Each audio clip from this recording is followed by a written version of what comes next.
Adam Schefter at ESPN says there's 275,000 people. Well, that was some party in downtown Detroit. 775,000 people shattering the NFL draft attendance record.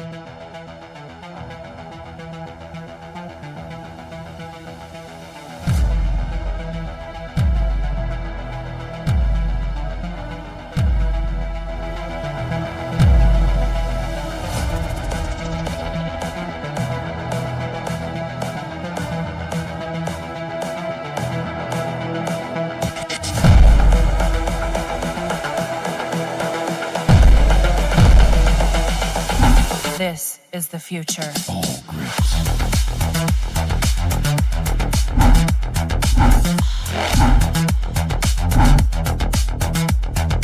Evolution.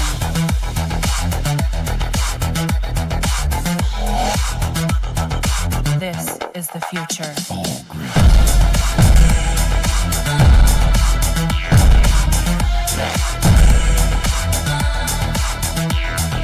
Evolution.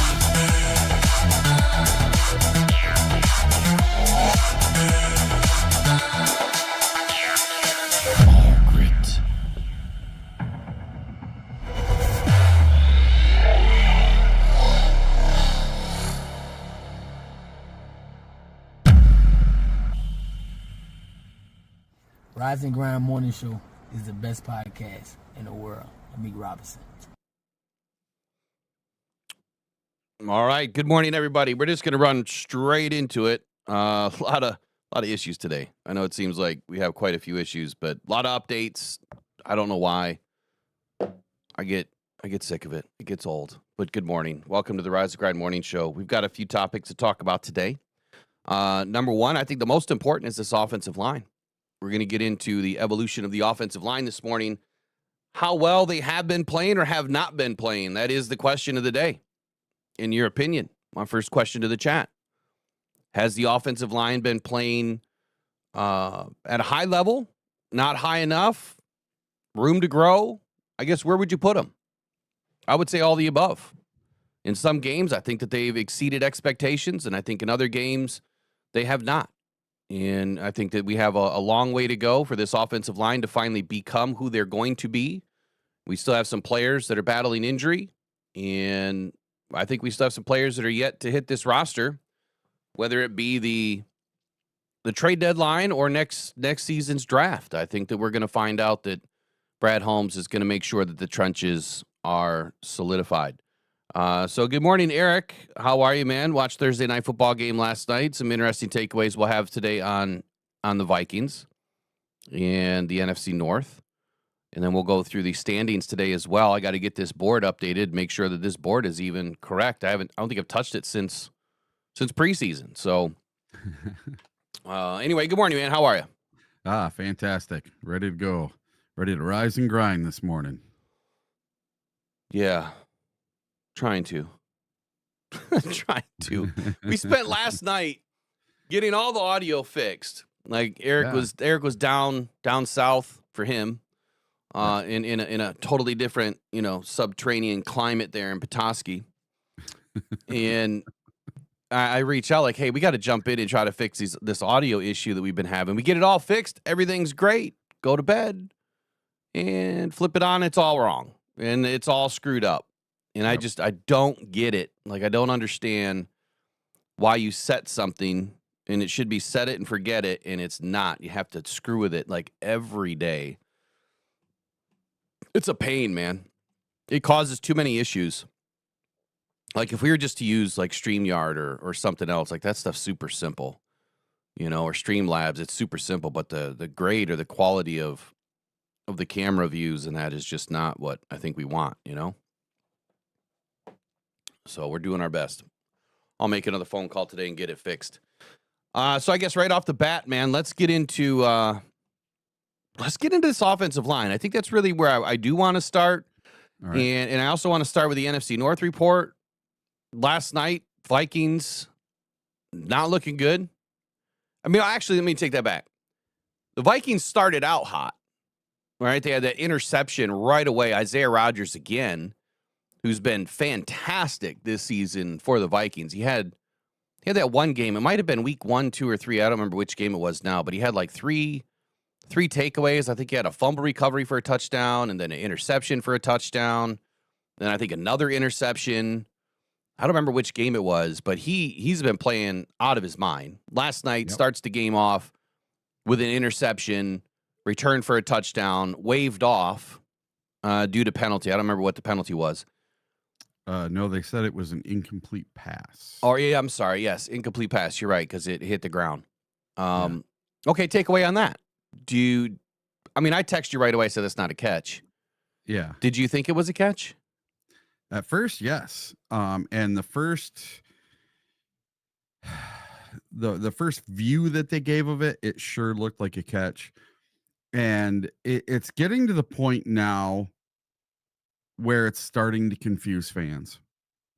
What's a catch? What's not a catch? We don't know anymore because you have Travis Kelce, it's called a catch. Then you have TJ Hawkinson in the back of the end zone last week that would have won them the game, and they call that not a catch on the exact same thing. And then last night, Rodgers intercepts a pass, and it's not a pass, or it's not a catch. So I think it's really starting to get to fans not knowing what is and what isn't a catch, and does the ball touch the ground? Does it not touch the ground?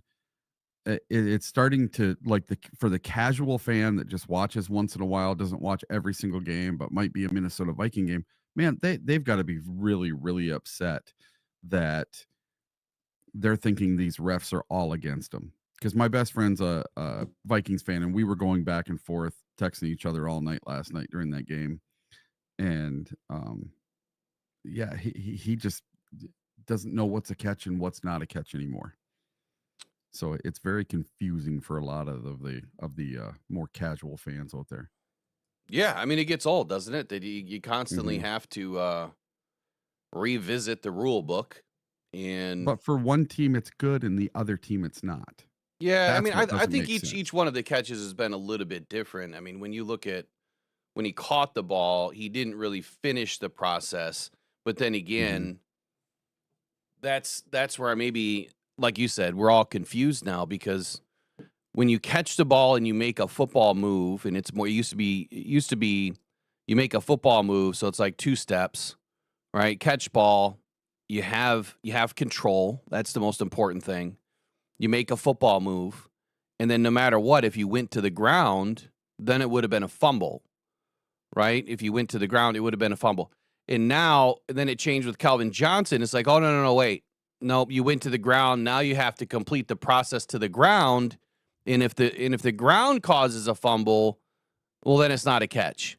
But that's not really what the rule says. It's just, you're right, it's confusing, because I think each one of them has been interpreted a little bit different. I know each one of the catches has been a little bit different. Like the interception for Arthur Mollett last week. I felt that he had that ball. He did. They awarded it to him. Mm-hmm. But then again, it's like, if you read the rule, usually 50-50 balls go to the receiver. But it wasn't 50-50. It was on the back of his arm. That was still 50-50 to me, because they both had a hand on it. You know what I mean? Like, he didn't. But he only had one. He didn't catch it like this. He caught it like this. Yeah. And the receiver or the tight end caught it like this, and he just wrapped his arm around it. I would have thought that was a 50-50 ball. Obviously, I wanted him to get the interception, of course. The defensive player had 2 hands on the ball. The offensive player only touched it with 1. So that's why I would give it to the defensive player on that one, whether it was the Detroit Lions or not. Hold on. You said the offensive player had 2 hands, but the defensive player only had 1. No, opposite. Oh, you said the opposite? The defensive player had 2 hands on it. The offensive player only had 1 hand on the ball. Well, I thought Mollett only had one arm wrapped around it in the beginning. No. And then went to 2 to the ground. Yes. When they went to the ground, that ball was both hands on the ball. Either way, it's confusing as all get out. And it's irritating, right? What's really irritating more than anything to me right now is this article that popped out. Oh, when was this? On the 12th. You remember when I was talking about the ref, or not the ref, but the rules analyst for the Goff TD? Yeah. And I've always wanted to bring that audio back in and re-listen to it. Well, I just found this morning, I was searching, and I found a video on Twitter. Mhm. And I'm like, okay, this exactly shows what I'm talking about with this rules analyst, and you could hear the announcers and how they already knew way too much. But even the rules analyst, the reason why I'm bringing this up is even the rules analyst made it confusing as all get out. Like, he didn't even know what the hell he was talking about. And it's clear and evident in the audio playback, or even if you go watch the video and listen to the broadcast, it's evident he screwed it all up. And there's multiple different takes within one take. And that's why it gets so confusing. It's like they're intentionally trying to confuse the hell out of you instead of just, dude, read the rule book. Just have it in front of you and go right to the rule and read it instead of interpreting it. Read the rule. Let us interpret it, but you read the rule. So I'm going to bring that in at some point today when I get a chance to get it set up. So continue on with the Vikings. All right. So the Vikings, the Los Angeles Chargers dominated the Minnesota Vikings last night, 37-10 on Thursday Night Football. Quarterback Justin Herbert threw 3 touchdowns to 3 different pass catchers. And then the Los Angeles Chargers totaled 207 yards on the ground. So they just beat the Vikings up one way and down the other, while the Vikings scored just 1 touchdown the entire night. And the only reason they scored a touchdown was because on 4th down, they kicked the field goal. And 90 seconds later, when we come back from commercial break, guess what we find out? We find out 90 seconds later that the Los Angeles Chargers had 12 men on the field, and they call it back and give the Vikings a first down. So the Vikings go on to score a touchdown. So that's the only reason they scored a touchdown at all last night. Otherwise, this would have been 37-6. This game was an absolute tromping of the Minnesota Vikings. And Carson Wentz was visibly injured last night with a large black brace on his left arm. I don't know if it was his shoulder or his arm that was hurting. But Wentz was seen in visible pain after almost every single play of the game last night, and was finally pulled for rookie quarterback Max Brosmer late in the 4th quarter. After the game, Minnesota coach Kevin O'Connell reaffirmed his commitment to getting J.J. McCarthy back on the field as soon as possible, and that's per Adam Schefter after the 37-10 loss to the Los Angeles Chargers last night. Now, the Detroit Lions open as 8.5-point favorites over the Minnesota Vikings for Week 9. 9-point favorites already. That's it? Yep. That's pretty good. Now, every time that the Detroit Lions have been favored this year, they have covered the spread. The only games they have lost are games in which they have not been favored this year. Little tidbit for you there. Yeah. Obviously, Wentz last night, he was hit quite a bit. Yes. I remember watching the one play, man. He was just laying on his back, and you could just see him grimacing in pain. He didn't look right. And at what time, at what point, I don't remember what point it was in the game, but at what point are you just going to pull him? They did put in Brosmer, but why didn't they do it earlier? Yeah, they didn't do it until the last series of the 4th quarter. That made no sense to me. Yeah, I'm texting back and forth with my buddy Brandon, and I'm like, they need to make the switch at halftime. Yeah. Because this guy, after every single play, was getting up, holding his left arm. He's just grimacing in pain. You can tell he couldn't throw the ball. He had no power, no zip. He wasn't getting the ball where it needed to go. I felt bad for Carson Wentz last night. They kept him out there when he should have been pulled much, much earlier. Listen, the Vikings, they had 164 yards total yesterday.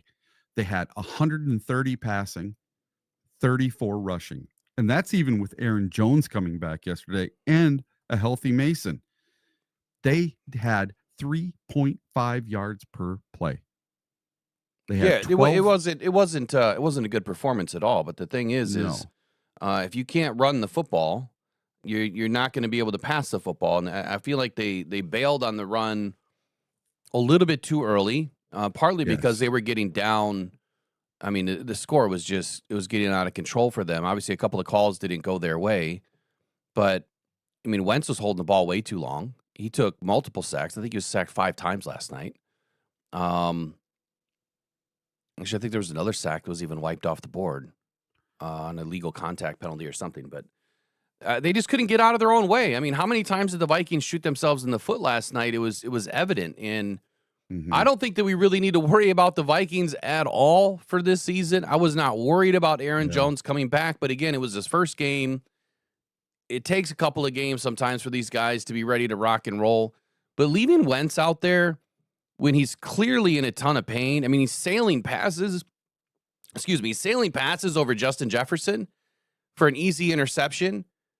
I mean, you should have known at that point, like, the dude can't throw the ball. And his shoulder was just wrecked. So I think that Kevin O'Connell made a huge mistake. Yes. A coaching blunder in leaving an injured player out on the field to then take, 5 sacks. Like, you put your player in harm's way last night. That did not look good. I think it was, if Dan Campbell ever did something like that, you better believe I'd be furious if Jared Goff was in that much pain and you don't pull him out. You got to get him out of the game. I don't care what the quarterback says. I don't care if he says, "Nah, I'm fine." Clearly, he wasn't fine. He couldn't throw the ball with any accuracy at all, airmailing it everywhere. But anyways, ugly as the interception was, I think the hardest thing to watch last night was Wentz just getting wrecked. And, I mean, 6 sacks, 5 times officially, and just did not look, I mean, he looked frustrated, but he just looked like his soul was just taken from him. He didn't look good. Did you notice that not just Wentz, but the Minnesota Vikings defense looked totally deflated from the very beginning of the game? I mean, the Chargers went up 7-0, 14-0, 21-3. They just poured it on so fast that Minnesota never had a chance to catch up, and their defense did not look like the Flores defense of last year. They couldn't get out of their own way either. I mean, Tyler Batty erased a 46-yard return on the opening kickoff. You had the third and 1 on the opening drive that they throw the incomplete instead of running the ball. Dallas Turner had the roughing the passer penalty for 15 yards, and I can't remember. That was a bad one. Was that the one where he targeted, like he threw his helmet into Herbert's face? Yep, and that was on 3rd down. Right, that was dirty as all. I mean, that was dirty. Yep. That was targeting. If I've ever seen targeting before, I know there's not really a targeting rule in the NFL, but that looked like intent to injure to me. And as much as I liked, evaluating Dallas Turner, I had him as one of my best, edge in that draft. I don't like that stuff. Like that's the stuff that we need to watch out for in the Vikings game come here in week 9 is Dallas Turner. If he's, he should still be in. I would assume that he's not going to be suspended, but you never know. I don't think he has a history with it. I don't think he's taken a bunch of penalties. Jonathan Greenard obviously was a, big loss in the beginning. He was offsides on the first play, though, of LA's second drive. Then he went down with, I believe, an apparent ankle injury or something. Donovan Jackson holding. Will Reichard was, he had a 53-yard field goal that was short. And then holding on Batty again on a kickoff return. So 2 times on special teams. You can't have all 3 phases fail. And Batty holding and on two special teams plays. That I would have to be cleaned up. Not that I need them to clean it up before week 9, but 12 men on the field again, like you said, after the injury timeout. How do you have a big failure like that in communication? Look, the Lions have done it once, and you just can't have communication failures like that. They had the face mask penalty on Josh Metellus. That wiped out a tackle for a loss.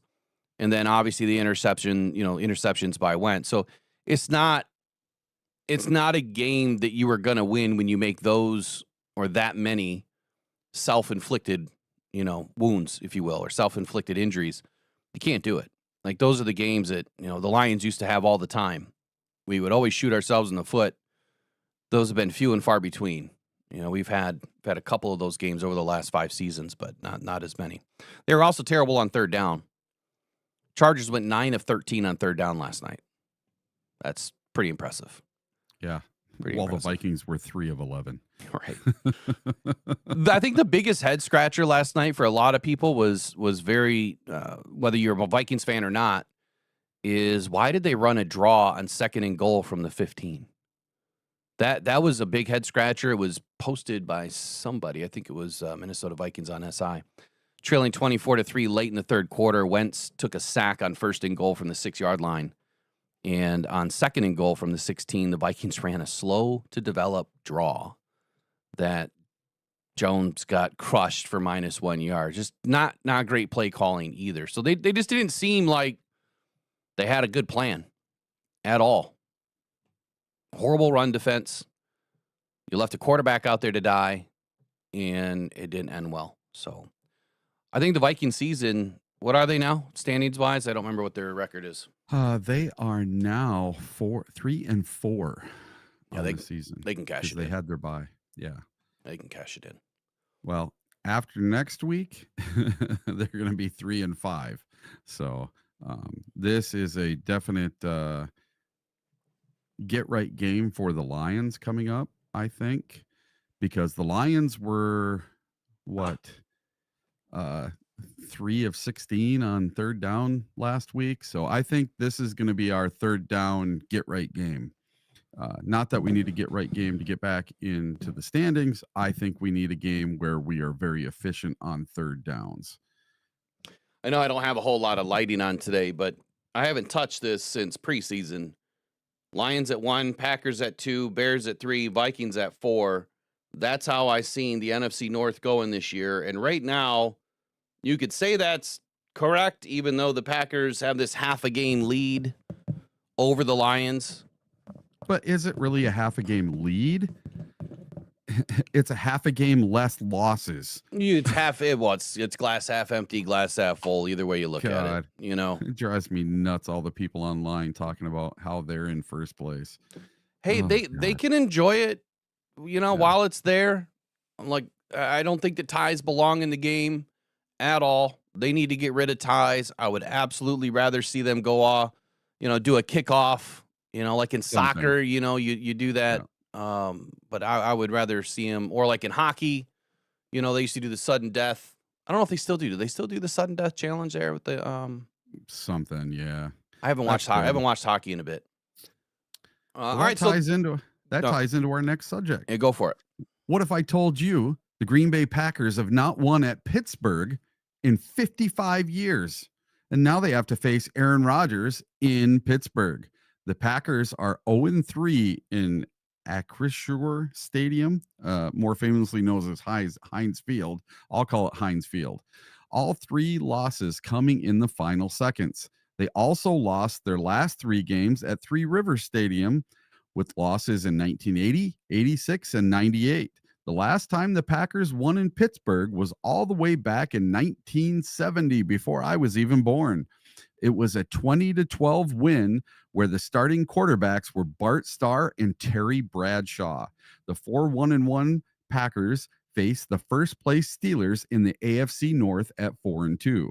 The Steelers have scored 150 points and allowed 140, while the Packers have scored 158 points and allowed 125. They are very, very similar.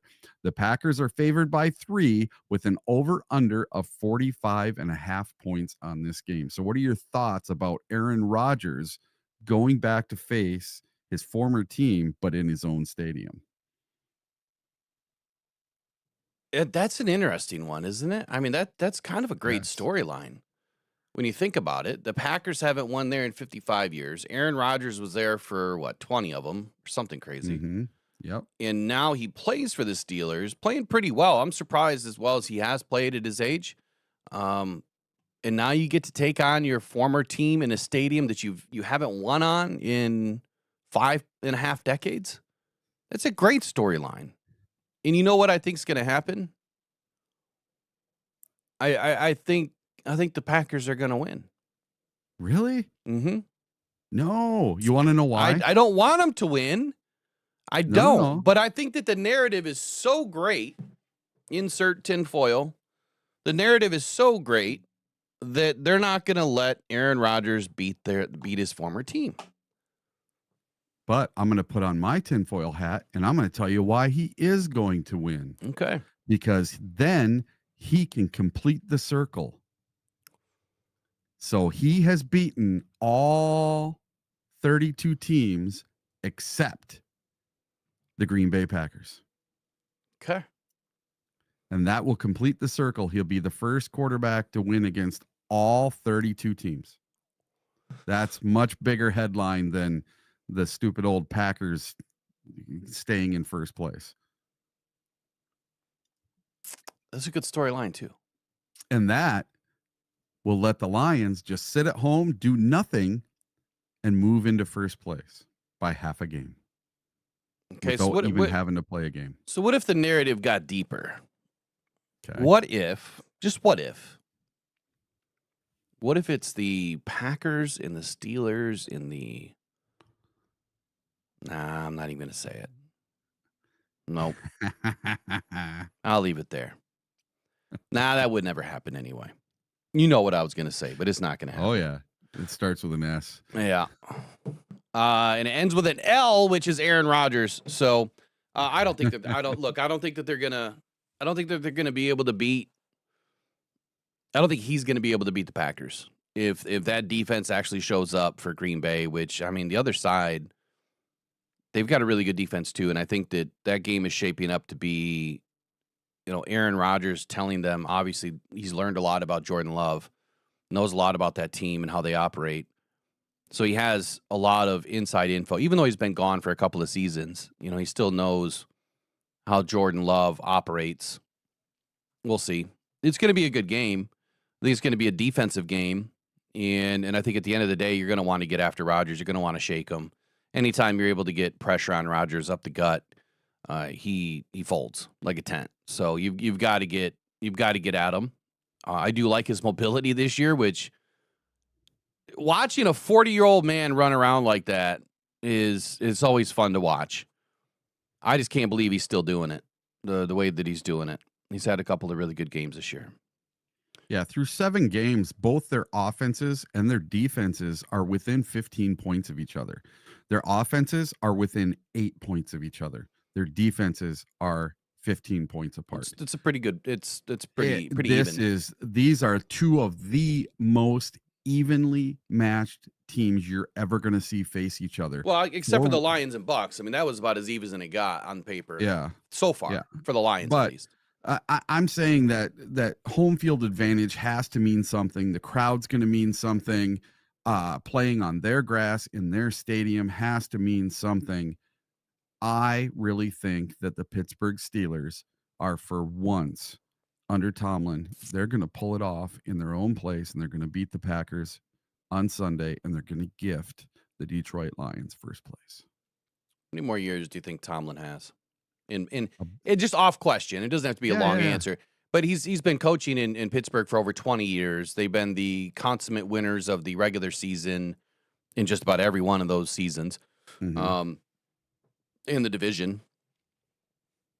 How much longer are they going to keep Tomlin in place? I think that if they don't do something this year, which I'm not expecting them to, that I think that ship is sailing. And I could never see Mike Tomlin in another color. You know what I mean? Like another team, another logo. I could never see him coaching another team than Pittsburgh. So does he continue to coach? Or does he hang it up? And if he does coach again, where would he go? You know that I think he retires with the Steelers. And I think they let him coach as long as he wants to coach. You think so? Oh, yes. I don't think they fire him. When's the last time the Steelers fired a coach? Well, I mean, it's been more than 20 years, but the thing that I'm getting at here is would you be happy if Dan Campbell stuck around for 20 years and had the same record as Mike Tomlin? Hell yeah. I mean, minus the Super Bowl, right? How many No, Super Bowl? not minus the Super Bowl. I want a Super Bowl in the next 20 years. Hell yeah. Yeah, well, I mean, I want it a lot quicker than that. Yeah. I might only have 20 years left. You don't know. So, yeah, I want a Super Bowl in this next 20 years. If we can get one Super Bowl and, we can be relevant for the next 20 years, I'll take it. Yeah, so he's only won the one. I was thinking he won two, but he No. won the one with Pittsburgh, and then he also has another Super Bowl ring from Tampa Bay as an assistant back in Super Bowl 37. So as a head coach, though, they won, what was that, Super Bowl? Against the Seahawks, right? At Ford Cardinals. Field. Cardinals. Oh. Was that the one that was at Ford Field? I don't remember. Yeah, because it was the Steelers and somebody. Oh, yeah, of course it was the Steelers and somebody. Good assessment. The one at Ford Field was. Well, that would have been, what, 2008? 2007? Something like that. 2007, 2008? Bowl 45 or something. Well, 40 or anyway, 45. he has the one Super Bowl. So let me rephrase that question. If Dan Campbell coached in Detroit for 20 years and had no Super Bowls, would you be happy with that record of consistently winning the division, getting to the playoffs, exiting the playoffs early typically? Would you be happy with that? No. I wouldn't either. If you sprinkle in only one Super Bowl over that entire time, do you think a Super Bowl earns you another 10 years? Yes. Yeah, I don't think so. I don't. It's the NFL is like, it's always the "what have you done for me lately" league, right? I don't feel like they give their coaches enough time. I think a lot of these owners don't value building. They want to win and win now, but I think it's the mentality of the NFL that you only get so much time with the players that you bring in that you expect to be high-profile players that are supposed to move the needle. And so I get it. I understand that yeah, you want to win now because you have players that can win now. My mic is having problems today. And so the Lions in that case, right? They have players that can win now. So we expect to win now. Doesn't always work out. The point I guess I'm really going to make here is if NFL owners would just sit back an extra year or year and a half on firing a coach, unless there's internal issues that are unrepairable, like if the coach has big problems with players and, they've lost the locker room, can't do anything about that. You got to get rid of the guy. But if it's a development process, I think if they would allow these guys at least 4 seasons, that is enough time to rebuild through the draft. Whether you have draft picks in the first year or not, it's enough time to rebuild through the draft. And by year 5, you should be at a very competitive level. I don't know why they walk away from coaches in 1 year or 2 years or even 2.5 years. It seems like a lot of coaches exit before their 3rd season is done, or they're done by their 3rd season. I don't think you've given them enough time to rebuild. And specifically mentioning here, like the Jets. Okay, Dan Campbell was, 0-6 to start 21? Or no, we were 0-12, I think, to start 2021. 0-11. Was it 0-11? 0-11. Then we had a tie against Pittsburgh, and then it was week 13 before we won. finally got our first. So bringing Dan Campbell into that equation if the Jets don't give Aaron Glenn enough time, which he should be able to sell them on the fact, look, this is how I win in Detroit. We need a couple of drafts. We have to get a quarterback, but we have to build the trenches first. We have to stack depth. And if we do it the blueprint like the Lions did, that 4th year, we should be able to compete at a high level. The Lions were able to do it in 2.5 seasons, or 1.5 seasons. They really started to compete at a high level on the backside of 2022. And maybe the Jets do that. Maybe they don't. Maybe they don't really start to compete till year 3. But I would say that it's year 3, just like a corner in this league. you need some seasoning. You need some time to develop. You need a little bit of time to get the guys that you want in. You can't keep walking away from coaches, like you're putting on a new pair of underwear every day, hopefully, that they just change way too often. And you can't gel together and be cohesive. That is the most important thing. And building a brotherhood, man, relationships. It's not like you just fall in love overnight and all of a sudden you've got these great relationships and you understand everything about your partner or your left guard or your center or whatever. You know what I mean? It's just like you can't build it overnight. Hey, Will. Yeah. We're getting the spinning wheel of death. Spinning wheel of death. Oh, there now it's working again. Where was that at? Yeah. On YouTube. Yep. The wheel of death. Everybody's putting it in the chat. And I looked down and my screen had the spinning wheel going around like this. I don't see any spinning wheel. Yeah. It's back now. I think the I didn't have any. I'm watching it on my phone. I haven't seen any. Okay. Did it for about 10-15 seconds. Well, that would be a YouTube thing. Yeah. Because on my side, I got 0 drop frames. Everything's healthy. Everything's rocking and rolling. All right. Well, why don't All we right, move so finish up the Bears. Yeah, we'll go with the Chicago Bears. The Chicago Bears have won 4 straight games, and they're feeling pretty good about themselves and are now 6.5 underdogs to the Baltimore Ravens, even with the status of Lamar Jackson up in the air. While the rest of the Ravens team seems to be getting healthy and back to practice. Well, Lamar Jackson is now back to practice. But the Ravens have lost both the games that Jackson missed, scoring a combined 13 points with Cooper Rush at quarterback. The team is 4-12 without Jackson since 2018, averaging just 15.4 points in those contests. Several other key starters did return to practice, including Rodney Staley and most notably Roquan Smith, the former Chicago Bear. Now, Roquan Smith told reporters this week that he plans to play against his former team, the Chicago Bears. And despite their 1-5 record, tied for the worst in franchise history, Ravens players insist they are confident and that the bye week came at the right time.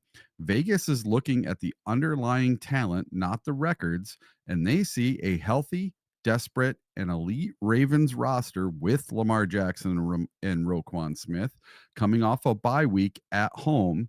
They are banking against a Bears team that has a negative point differential and a struggling second-year quarterback, and a team that has been winning games through a streak of turnover luck that is bound to run out. So what do you think about the Bears being a 6.5-point underdog to Lamar Jackson and the 1-5 Ravens? Say that last part again. So what do you think about the Bears being a 6.5-point underdog after they just won 4 in a row to the 1-5 Ravens, who have lost 4 in a row? How healthy is Lamar? He's practiced the last 3 days. Yeah, I'd say it's a bit much, but I'll be honest. Is the game home or away? It's at Baltimore. Yeah, so they're going to get 3, and they're getting 3.5 more. Yep. Yeah. So to me it's more of a 3.5. But yeah. I would say that it's too much. I think that the Bears they're playing at a pretty decent level. I mean, obviously, their defense is highly suspect over there in Baltimore. Yeah. Lamar has not been Lamar, and I think that Ben Johnson I think he understands Lamar. Mm-hmm. So being able to go up against Caleb Williams and his happy feet every day in practice, that will help them. They don't have to bring in somebody like we did. Guy, I can't remember the guy's name now. Yeah, I think it's too much. I think the Bears will keep it a little bit closer, but if Lamar is healthy, and if they let him out of that box, man, if they let him out of the pocket, then it's over. So we'll see what he does. So let me ask you guys a quick question here. So when you go in and you select your you hit the cog wheel and then you select quality on your phone or whatever device you're on, and you go to advanced. Are you watching in 1080p by 60 or 720p by 60 or 480p? What are you guys watching in? Because you should have more options than that. We do stream in 1080p by 60 right now. We used to stream in 4K or 2K, but people were having problems with that because your phone, your internet can't handle the 1080p by 60 depending on what type of device you have or what your internet quality is, or if it's your Wi-Fi at home.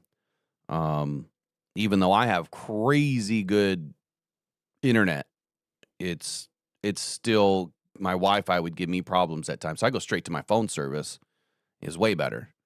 So anyway, if you're having trouble, downgrade it to 720 by 60. It'll still be clear. It'll still be sharp. That's what mine was on. Yeah, so I'm on 1080p. I haven't had a problem on my phone. I have an S25 Ultra. Yep. I don't have any problems. Yeah, I just switched mine to 10. Yeah, and so if you're on 480, sometimes it'll just look grainy or whatever. But so sometimes that's the issue. And if people are having issues with the 60 frames a second, I can switch it tomorrow or next week to be running at 30. It's supposed to give you an option. So your phone dictates what you can see. Sometimes it'll give you all options. Sometimes it won't. So everyone's a little bit different. Everyone's a little bit different. So just pay attention to that. If you're having a problem, just downgrade your quality of what you're watching it and just drop it down a level. And it should help. I think our thing was something to do with YouTube, though. It could be. Yeah. Across a bunch of people. Lord knows YouTube's had plenty of issues over time. And so have we. All right. Oh, man. All right. I want to get into all right, such your NFC North breakdown. Yeah. Well, I want to get into the offensive line. Obviously, this morning I want to talk a little bit about how they've been doing over the first 7 weeks. And Tim Twentyman has this article I ran across this morning, which I'll pull up, talking about his I call it his hot 5 through 7. Or at least that's what my article will be. It will be the hot 5 through 7 today. It'll probably have different players too. But we'll talk about what he thinks, who he sees, and we're going to do all that when we get back. Pressured by Hutchinson, he goes down again.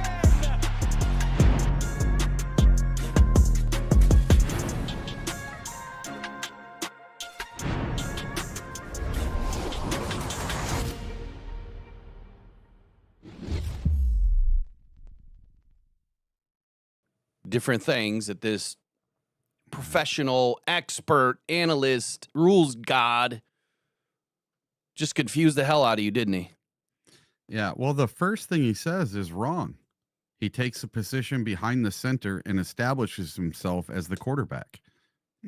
That's completely wrong. He never did that. Okay, I'm going to bring in something else. Called back. Ready? What happened? Oh, Attila put Eric looks younger in lower resolution. Oh my God. Attila. Oh, crap. All right, so let's listen to what Boomer Esiason had to say. Ready? Here we go. They get a trick play called back. Illegal motion, I believe. It was early last night. Originally a touchdown. The refs go back. They take it off the board. What did you think of this call? You know, I don't like, there were a couple bad calls that I thought yesterday, and this was one of them. I love this play. I don't know what the illegal motion is. I'm not sure where it comes from. I don't see if he has his hands under center, he can't move. But as long as he doesn't have his hands under center, he's allowed to move. Jared Goff, the quarterback. I thought this was a great play design. And you're doing it in the Kansas City Chief house where they normally do it to the team that they're playing against. So that was ballsy, if you ask me, by Dan Campbell and their offense. But quite frankly, there were a couple games yesterday that I really do question some of the calls that had happened. I'm not sure where it comes from. I don't see if he has his hands under center, he can't move. But as long as he doesn't have his hands under center, he's allowed to move. Jared Goff, the quarterback. I thought this was a great play design. And you're doing it in the Kansas City Chief house where they normally do it to the team that they're playing against. So wanted to make sure that was twice that I played that because Boomer Esiason just said if he has his hands under center, he can't move. Right? So if you set as a quarterback and your hands are under center, can't move. Just thinking on the spot here, anytime you've seen Jared Goff address the center, get into position, he's never moved, right? He's never gone into motion. And I'm even trying to think a little bit, because I don't have the rule book in front of me. I'm trying to think a little bit. When he goes to kill a play, do an audible, it's usually one hand coming out to spot the mic or whatever, right? Or, he does this with two hands. So you can pull your hands back up, but you can't move. McCallray said this. He takes a position behind the center and he needed to establish as a back, as a running back. Okay, that's a totally different rule. Number one, there's a rule in there for what is a T-back, a T formation quarterback. There's a rule for motion for a running back. There's a rule in there for motion of a wide receiver. There's also a rule in there for a quarterback in motion. They're all different, and they all have different meanings. And I'm not going to rehash it all this morning. It's in the video that I did a while ago. McCallray then says he has to step back and pause for a second. Well, you just said that Jared Goff was set or was not. Hold on, let me go back. He says the quarterback was never got set. So it's illegal motion. He was asked if he had to have his hands under center. McCallray says, exactly. Well, hold on. If he had to have his hands under center, Boomer Esiason is saying if you have your hands under center, you can't move. So who's right, who's wrong? Well, wouldn't they throw a flag right away if Jared Goff went under center? If Jared Goff went under center, even for a second, and ran away, they'd just throw the flag. That's illegal motion. Well, correct. Well, partially correct. So what he said, though, is he was not set, but he had to set. And then Mike Tirico and Collinsworth said, well, did he have to have his hands under center? And then he comes back and he says, exactly. He says, exactly. He is right behind the center. He must step back and pause. Then he says, or pause after he goes in motion. What? Pause. So is it pause now before the snap? Is it pause after the snap? Is it pause after you're in motion? Which one is it? Because then he says, well, he can't be in motion when he does this, period. He's already in the position. So to go back and recap, he takes a position behind the center, he needs to establish himself as a back, running back, has to take a step back and pause for a second. It's not reviewable. They said that. So when I said, if you listen to these guys, they already right away are trying to say that this was not reviewable. They can have a conference about it, but it's not reviewable. And so when Dan says, yeah, this came from New York, that's what I was told. So it wasn't reviewable at all. And if someone was in their ear, then that's a problem. Furthermore, if he says the quarterback never got set, then it's illegal motion. Has to have his hands under center to be set. Go back and listen to it over and over and over, and then pull up the rule book and look through it. Because in there, there's so many. I'm not going to go through it all today, like I said. There's so many different interpretations of this. And whether or not Jared needed to stop, because the thing that I'll point out is, where was Jared supposed to stop? In the rule book, there's a clear rule that states you can't gain the line of scrimmage. So when you are in motion, a wide receiver or Sam Laporta, remember, you see guys running behind the line, got one guy in motion, they're running. Have you ever seen J-Mo stop? Have you ever seen Amon-Ra St. Brown stop? No, only if it's a wide receiver and they're not trying to gain the line of scrimmage, that they stop and then another guy goes in motion, or they stop and then they run the play. But I'm not saying they don't stop, but they run the play. jet sweeps. J-Mo doesn't stop. He goes in motion. They hand the ball off. So it's all BS. And I'm bringing this back up today because it popped up again. And I was reading through this article on the 12th where it says Goff started to play under center as usual. But right before the ball was snapped, he went in motion for a wildcat snap to David Montgomery. Instead of running it up the middle as would normally happen, Montgomery, who was a high school quarterback, threw a pass out to Goff, who made an impressive catch as the wide receiver. Amon-Ra St. Brown blocked brilliantly. And it went on to say that it seemed like another win on a trick play for the Lions, but it ended up bringing back memories of controversial two-point conversion play against the Dallas Cowboys. After a few seconds of celebration, McElroy came onto the mic and said that the play should have been flagged. He said, quote, Goff takes a position under center, behind center. He's got to step back and pause for a second and establish as a back before he goes in motion. McElroy also said he didn't. He stayed in motion. This is illegal. This is an illegal formation. And then they said, Mike Tirico, that's not a reviewable play, but the officials can have a conference, yada, yada, yada. Anyway, this article out of Detroit Free Press by Andrew Burkle did not capture the rest of what was said. Even though they linked the video, they didn't capture the rest of what was said. Where McElroy, even though he says that he stayed in motion, this is illegal formation, he needed to stop. Where the hell is he supposed to stop? Because he said 4 different things. He quoted 4 different rules and then blended them all together. Gave you a bunch of word salad. And so that's why everyone started to think that this analyst, this professional expert got it all right. Rated as it was happening. He got it all right. No, he didn't get it all right.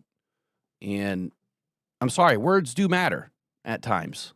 And the things that he was saying did not make sense. But we'll bounce off of this. Any final comments from you on that?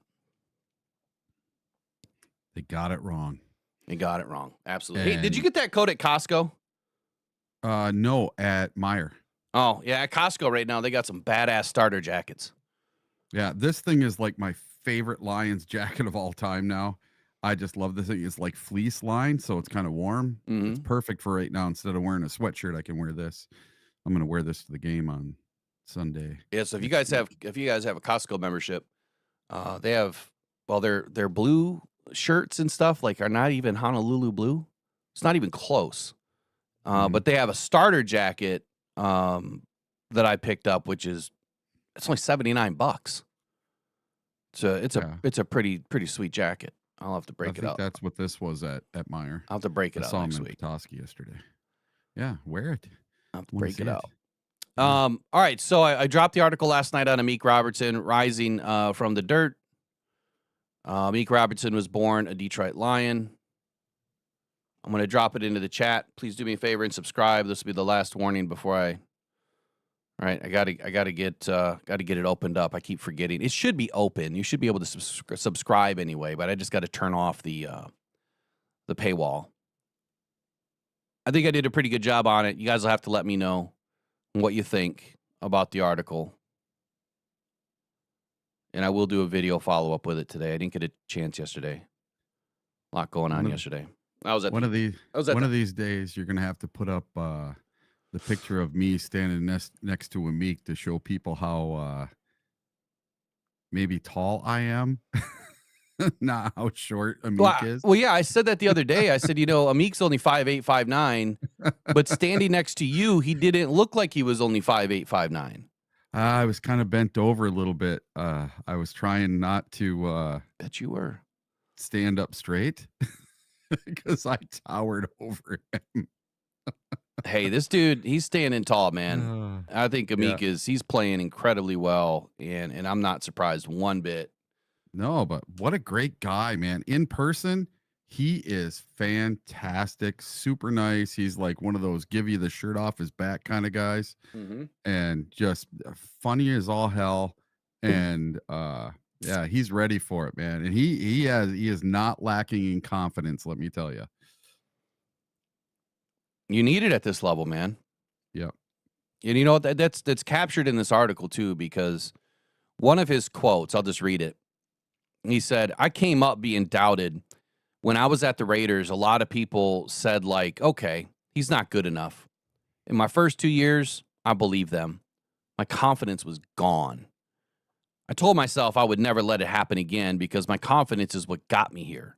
My confidence is what got me into the league at 5'9", 5'8.5". Coming from a small school, I did the impossible. I did what people didn't do. Think about it. Louisiana Tech, 14 picks. That's crazy.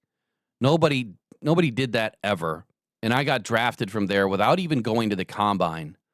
So it's like God was always on my side. I just had to put the work in and turn the doubters into believers. And I think one of my favorite parts of this piece, which it took me a bit to put together, and I probably could have kept writing forever, is where I'm talking about John Gruden for a hot second. I like John Gruden. I don't agree or disagree or have an opinion on anything he did in his past. Honestly, I don't really know the whole story. But when Robertson was inactive as a healthy scratch for the first 3 games of his rookie campaign, John Gruden labeled Robertson as a backup behind Trevon Mullen, LaMarcus Joyner, Damon Arnett, Isaiah Johnson, and Keeson Nixon to open the 2020 season, which was Amik's rookie season. And it wasn't the first time that he had been tagged as a backup, and it wouldn't be the last. The long climb up to the surface. I kept making references back to his famous quote now, rising. You can't bury, what comes from the dirt, right? And so I said the long climb up to the surface wouldn't be easy. And so I keep peppering it with little clues that he's going to get there. And, sparsely playing in the first couple of seasons, busted out in his third year, had a pretty solid season, man. 38 tackles, 9 passes defensed, 1 forced fumble, 2 interceptions, and had 7 starts in his third year. And then in his his fourth season? His fourth season, he had 12 starts. Finished with an 85.7 passer rating against on 64 targets. It's pretty solid work. Picked off 3, contested countless reps, only allowed 3 TDs on the season, and even chipped in a sack. So I think that, again, I go back to my favorite little statements in here that he's digging his way to the top of the soil, and then Amit carved out a reputation as a physical corner who never backed down from the bigger receivers, often winning the big-time reps. The wait was now over. The world knew who Meek Robertson was, which was a statement back to what I said in the beginning, where I said that he was going to have to wait as a Raider. He was going to have to wait a little while longer to show the world the fearless, relentless, and scrappy style that he played with at Louisiana Tech, because Gruden put him down as a backup, like the 6th corner on the depth chart. And now look at where he is. All right, look at what he's been able to do. Look at the room that he's helped cultivate. And big win against the Bucs. I get it. They weren't 100%, but neither were we. In starting 5 new guys or 4 new guys on a secondary, with Amik Robertson being the lone starter, that has been with us now for 2 seasons. It really it proved quickly that he's no backup, right? He is a starter, and he can play anywhere on the field, anywhere you need him. And size be damned. Like, don't let anyone tell you you're too small. Don't let anyone tell you you're not good enough. He wasn't going to believe it, and he's just proved it. So I think it's a pretty good article myself, but you tell me. Go in and read it. Go in and check it out. Let me know what you think. Leave some comments. And, of course, I would love to hear, back from people to what do you want next? I don't try to do pieces every day like the normal, like the media. They can do their updates and all that stuff that they do. Justin Rogers goes pretty deep on some things too. And I like that style of writing better. That's kind of where I fit. I'm too long-winded. You guys know that. I don't shut the hell up. So, well, I'll tell you this, Will. I read it. I loved it. I watched him on the St. Brown podcast this week. And I learned so much about Amik Robertson this week. And you know what?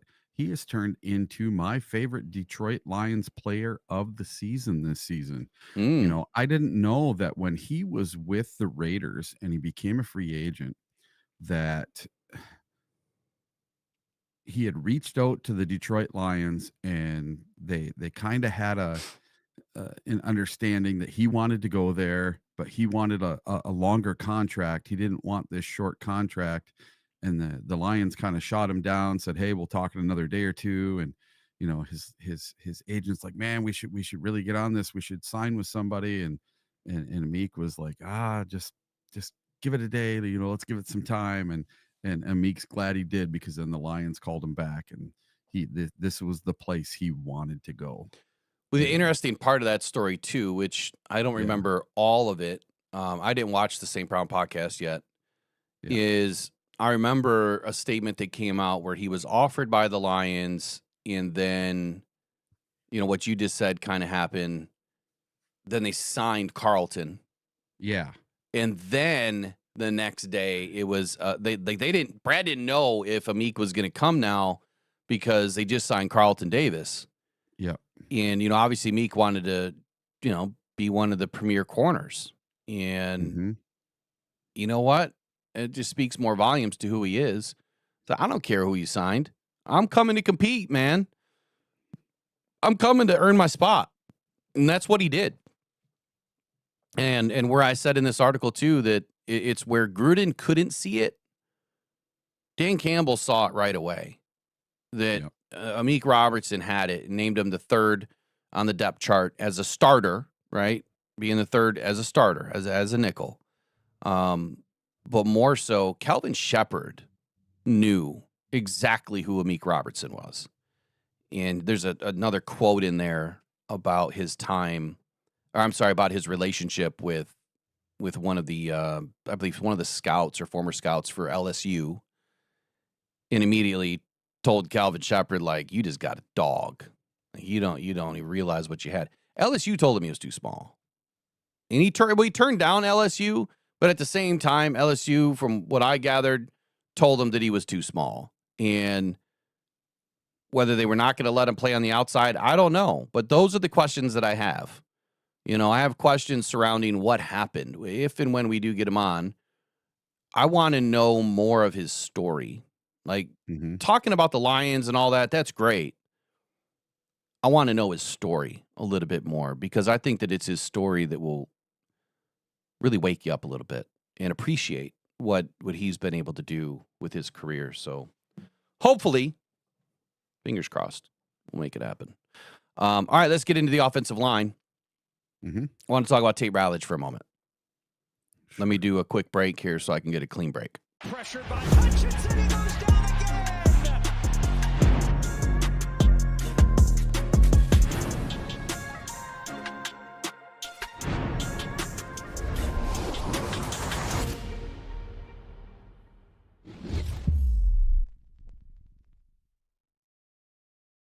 All right, the Detroit Lions brought in Tate Ratledge in this 2025 NFL draft, and I think a lot of the fan base was a bit confused as to why they didn't bring in an edge or somebody else between, you know, the first and second round. They brought in Tyleik Williams, and they doubled down on the other side of the trenches with Tate Ratledge, both players of whom that I thought were going to be pretty damn good football players in short order. Tate Ratledge, when you want the truth, you know, in the texture about a player, did he have a rough debut? Yes. And I think that it's turned from a rough debut to rapid stabilization of where he is at today, and his growth in the run game fits, the mistakes that they've self-corrected. He's, you know, the dirtbag guard, as you like, you know, a lot of people like to refer to, you know, him or Mahogany. In the Lions, you know, I guess in the best sense of the word, he's physical, he's wired for contact, he's increasingly more reliable, snap to snap, and quite honestly, he hasn't given up any snaps. He's played in every snap so far this season, as I could find. But if I were to give you a little bit of a background and a profile, He was a second-round pick to the Detroit Lions, 57th overall. He's 6'6", 315. He ran a sub-540 at 4.97. 32-inch vertical, 9.5-inch broad, 25 bench press reps. Solid. Just an absolute solid stud. And if you look at today's thumb, it says week 1 and week 7. And what I see, Eric, is I see a drastically different football player. I see someone that has grown out of this shell, and he is more confident today. And I think that starts with just the face paint. He has been welcomed in. I don't know if he ever wore face paint before, but he has the Penei Sewell face paint going on. And I don't know if that's a mark of acceptance. I don't know if that's something, and again, this is a great question for somebody to ask. Is that something that Penei Sewell wanted him, to be part of? Because, face paint's kind of part of their war cries and their battle dress. You know what I mean? And each one does something a little bit different. It seems like, Aiden had the stripes, and I don't know, does Aiden even have the stripes anymore? I haven't noticed it. College resume though for Tate Ratledge, he was a Georgia captain, 37 starts at right guard, 2-time national champion, first team All SEC in 23 and 24, and All-American honors, only 3 penalties over 2 seasons. When I scouted him, evaluated him, obviously the dirt bag mentality really showed up. Strong hands, a mauler in the run game. Pad level consistency was a little off at times. Needed a little bit of a cleaner punch, especially off the get. And his timing in pass pro, I thought that it was pretty good. It could have used a little bit more help, but so far, this season, I think that he's really ramped up in a hurry. Coming in as a rookie, you've got a lot of hurdles to jump and a lot of things to learn. You're feeding yourself from a fire hose. And I think that he's really done a great job. And he started all 7 games so far at right guard, every offensive snap through week 7. His role and his usage so far, full-time right guard, started off playing a little bit of center in training camp. After 3 days, I think they realized, or at least he realized, he wanted to stick at guard. At least that was one of the stories that came out, that he felt that he wasn't doing a good enough job at center, wanted to stick at right guard, and obviously being paired up with Penei Sewell. That is the best position to be in the league right now. That combo is just dangerous. There's seal concepts, they're pulling trap schemes that the Lions like to do. It works so well with those two. You could see what Penei did this last weekend against Tampa. Getting 70 yards downfield ahead of Gibbs is just impressive. But that stuff doesn't work unless you have a capable right guard that can peel back, drop back, take on the edge, take on 2 players if he needed to. And so far, it's just worked out swimmingly. The run game impact right now, Detroit obviously ranks 5th in rushing yards, 133.7 per game through week 7. And the right side lanes are central to Gibbs and Montgomery explosives this season. The pass protection context, I think that the Lions are utilizing him, obviously, within the right scheme, within the right concept for the run game. We are 15th in sack percentage allowed right now at 6.37 through 7 games. A slight dip year over year, but it really stabilized after week 1 and the communication issues that they were facing. I would say some of the sacks that were taken, over the last week, it wasn't obviously because of Penei Sewell or Tate Ratledge. It was more so on the left side. It's, Manu or, Skipper, right? It hasn't been the right side. The right side's been pretty solid. And in the pass pro, he has allowed 2 sacks on the season, but not all of them, right? And 14 pressures through 7 games could be a lot better. But I think that he's getting better week by week. If I look at a week by week takeaway, it would say something like this. Week 1 at the Packers, 67 snaps. His film review was a mixed bag, right? It was struggling with some twists, and he had some rookie jitters, right? They had communication issues team-wide. It wasn't just with him. But flashes of the run fit and the anchor versus the bull rush, I think were on display. I think it came alive right away for me. Week 2 against the Bears, the offensive line had a big bounce back I mean, huge bounce back week, right? The performance of that offense, the explosive plays, everything was dominant. He was cleaner on his assignments, improved cohesion across the offensive line. Week 3 against the Ravens, Hank Fraley said it was the best game for Tate Ratledge. And it was key for Ratledge to have a game like that in a 38-30 win, grimy win, right? Gutted out win. Strong road performance by Tate Ratledge, pulling, in the second level fits. I think that he did an excellent job. And then against the Browns, probably the toughest defense that we had faced so far through 4 weeks. I think that he handled a very elite defense that was going to mix up looks and mix up pressures all over the place. And I think that he held up versus the top tier pass rush that the Browns threw at him. Week 5 against the Bengals, again, very consistent, snap to snap. His execution, I think, was on point. Week 6 against the Chiefs, again, I think that they played pretty dominant in this game. They didn't do enough to win, but he had a very physical tone, very physical presence. Some pass pro cohesion issues in this game at times, but it was also team wide. There was a lot of things that the Lions didn't do well in Kansas City, and it seems like when one thing goes bad, it was kind of all going bad in that game. And then week 7, a 69.6 grade, I believe, was his final grade from PFF, which I don't care about the grade. I care about watching the film, and I think that he was much better than that. He had to be, if I were to grade him, probably up close to 80, right? Solid night. He contributed obviously to 218 yards to Gibbs' huge breakout run early in the game. Big TD run behind Sewell and Ratledge. Everyone knows what it was. Everyone saw it. If I get into some more detail here, which I will in just a second, Eric, I want to bounce it back to you right now. 7 weeks of the season. Tate Ratledge as a rookie, I think a lot of us expected him to be good and to learn and grow. How would you categorize his season so far? Well,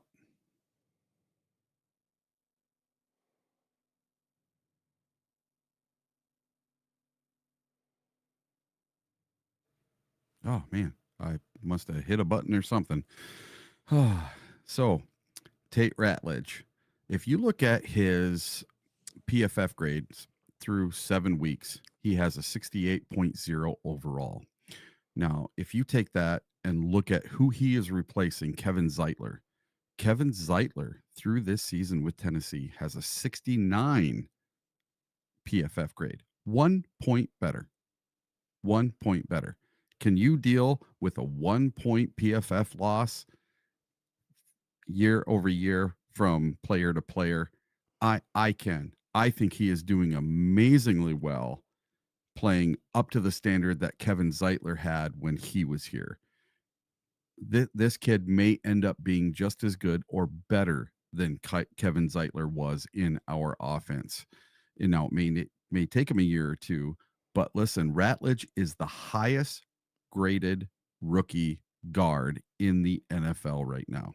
So Brad Holmes and Dan Campbell, they did it again. That they plucked the best, highest graded guard out of this draft in 2025. I would agree. I mean, obviously, during our coverage at the draft, I mean, you saw my list. And we talked about him. Yep. My top guard was Josh Connerly overall, having him roll over to play right guard. But Tate Ratledge was number 2 on my list. And I felt that he would fall to the Lions where he did, simply because there was going to be a lot of tackles, being taken off the board in this draft early. But I am not surprised at all by Tate Ratledge and what he's doing. There's a reason why my evaluation, I think it spoke volumes of Tate being exactly who he is today. Something's going on here with I was trying to pull up my worksheet on him, but Excel's being stupid. So Look, has there been issues? Yeah. Has it been perfect? No. No. And that's what you expect from a rookie. But what you also would expect from a young player is to learn and try not to make the same mistake twice. And I think he's done a good job at that. I think that he's done a phenomenal job, honestly. Yeah, one, blending with this offensive line and learning how to play within the scheme. I mean, let's be honest. Penei Sewell is headed for another all-pro season right now. Does that happen if Tate Ratledge is completely fallen apart? You know, the question is, would Penei Sewell be playing as well as he is playing right now had that been Graham Glasgow next to him, or had that been Miles Frazier next to him, or had that been, who's the guy I'm trying? Coyote Owasika, right? If there was anybody else inserted that is on this team right now, if there was anyone else playing right guard but Tate Ratledge, would Penei Sewell be able to do what he's able to do right now? Not taking anything away from Penei, because he is as elite as they come. What do you think?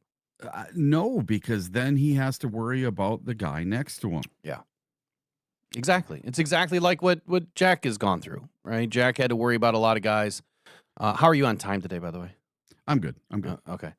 If I were to go through a little bit of analysis on him, you know, like Hank Fraley said, he acknowledged the week 1 struggles, the jitters at Lambeau, praised communication fixes, highlighted Ratledge's, that's tough to say, Ratledge, rookie self-scouting strides and his physical guard identity.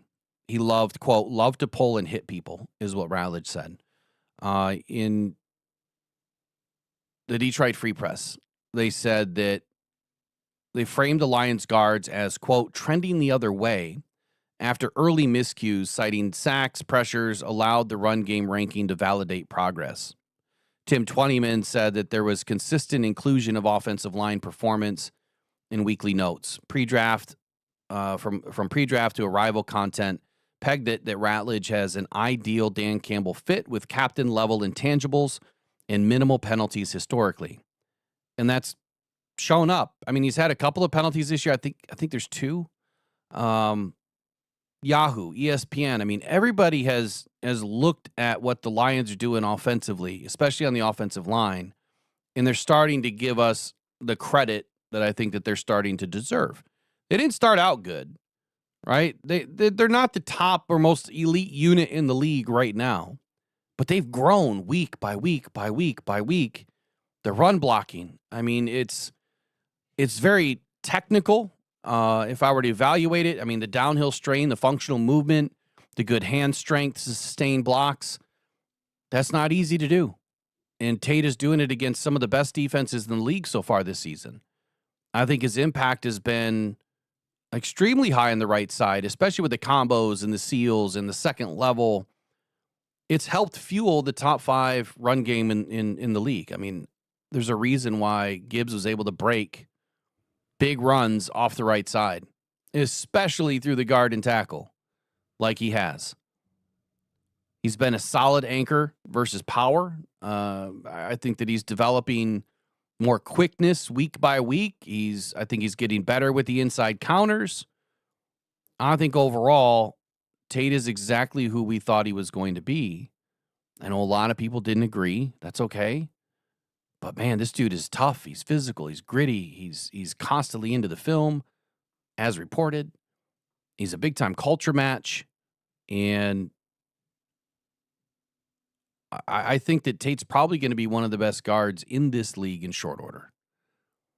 So overall, if I were to give my week 7 rundown, we'll start with Penei. Mm-hmm. He's allowed 1 sack, 5 quarterback hits, and 664 pass rush reps. I'm sorry. Hold on. 1 sec.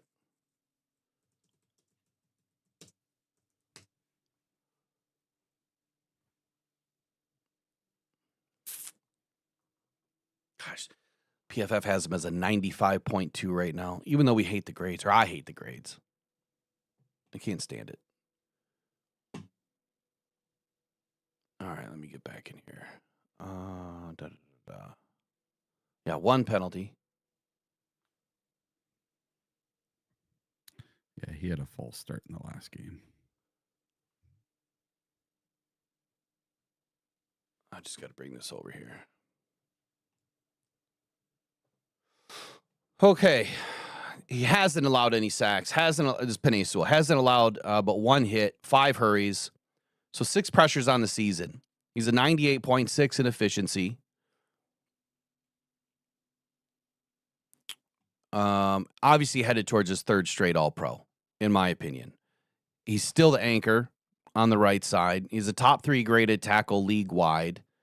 I haven't seen the most recent rankings, but he's dominant in the run. He does have a little of a hiccup here or there in pass pro, but it hasn't been enough to cause major issues for Jared Goff.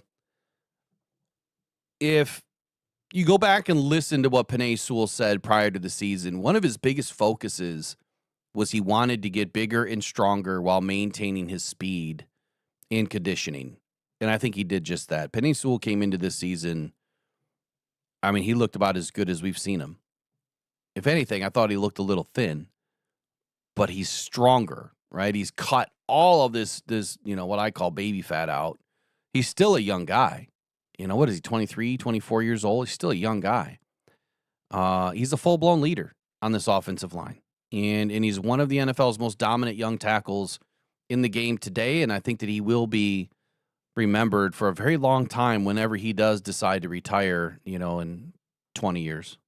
Penei, 20 years. Mahogany. Let me get into Mahogany for just a moment. We'll just recap. I just want to make sure I double check this one more time. Each site has different. I'm just going to roll with PFF today, but each site has different stats. Mahogany, 2 sacks, 12 pressures overall through 7 games, 67.8 overall by PFF, or 68.3 overall, 74.3 in the run block, and that's now changed to 72.9. He's 13th, unless you've seen something different. He's 13th among all guards.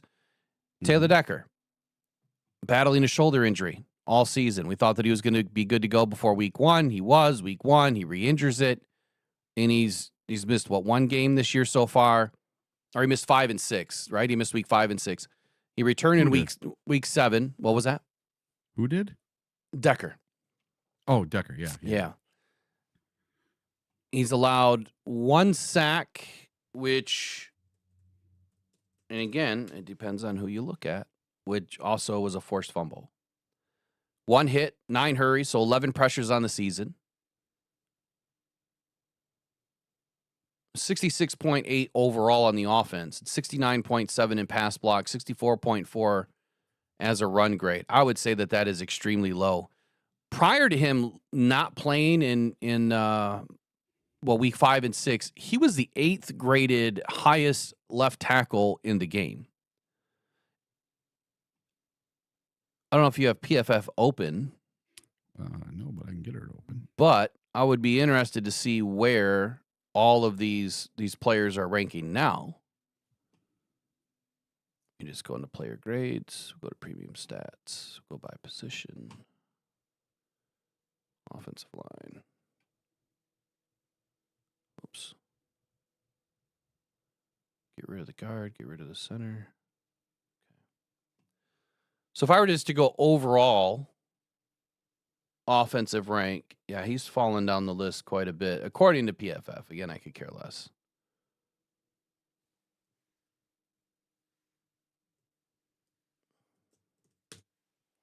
He's ranked the 43rd best left tackle in the league. How did he fall off from being ranked in the top 8? I think that was by ESPN, to top 43 now by PFF. That's kind of nuts, right? Obviously, he has that veteran grit, playing through injuries, played all the snaps, this past weekend. Decker said that he was not great on how he felt, after his return. He didn't feel great. Hopefully he gets, these next couple of weeks, or this week and next week, to get healthy. Really is just 1 week. He's a perfectionist, and Dan Campbell calls him that. So anytime that you see, Decker frustrated, it's because he expects to play better.